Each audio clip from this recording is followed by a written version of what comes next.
Praise lord. దేవుని ఉన్నతమైన నామమునకు మహిమ కలుగును గాక. ప్రభు పేరట మీ అందరికీ హృదయపూర్వక వందనాలు. ఈ ఉదయకాలము దేవుని వాక్యాన్ని విందాం. హెబ్రీయులకు రాసిన పత్రిక 13వ అధ్యాయము 5వ వచనము. ధనాపేక్ష లేని వారై మీకు కలిగిన వాటితో తృప్తి పొందియుండుడి. ప్రియమైన వాళ్ళరా, ఇక్కడ దేవుని వాక్యము ఏమని సెలవిస్తుందంటే, ధనాపేక్ష లేని వారిగా ఉండండి, మీకు కలిగిన వాటితో తృప్తిగా ఉండండి అని.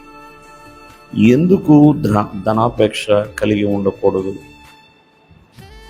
చాలామంది ధనము సంపాదించుట కొరకే ప్రయాసపడుతున్నారు కదా. ఎందుకు ధనాపేక్ష ఉండకూడదు అంటే, ధనాపేక్ష సమస్త కీడులకి మూలము అని దేవుని యొక్క వాక్యం సెలవిస్తుంది. ధనము కావాలి, కానీ ధనమే జీవితముగా మారకూడదండి. జీవితములో ధనము తప్ప మరొకటి లేదు అనే వారు కూడా చాలామంది ఉన్నారు. అలా ఉండకూడదనే దేవుని యొక్క వాక్యం సెలవిస్తుంది. ప్రియమైన వాళ్ళారా, ఉదాహరణగా చెప్పాలంటే, ఆనాడు యేసుక్రీస్తు వారి యొక్క 12 మంది శిష్యుల్లో ఇస్కరియోతు యూదా మరి ఆ ధన వ్యామోహములో పడిపోయే, ఆ డబ్బు పిచ్చిలో పడిపోయే ప్రియమైన వాళ్ళ యేసుక్రీస్తు వారిని పోగొట్టుకున్నాడు. విలువైన సాక్ష్యాన్ని పోగొట్టుకున్నాడు.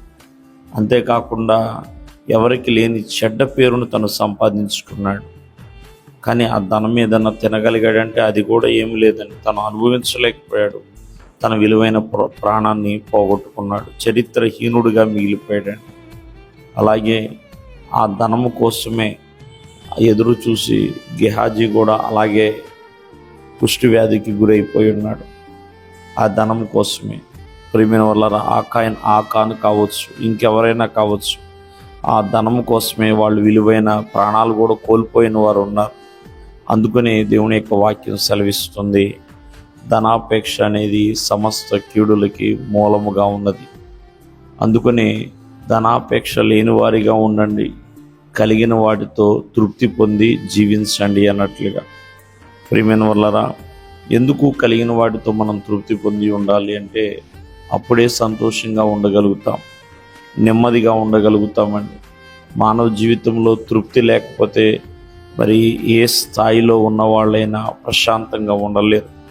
కావున ఏదైతే దేవుడు నీకు అనుగ్రహించాడో వాటితో తృప్తి కలిగి ఉండుట ఎంతో ఎంతో ప్రాముఖ్యము. దేవుడు మిమ్మల్ని ఆశీర్వదించును గాక. ఆమేన్.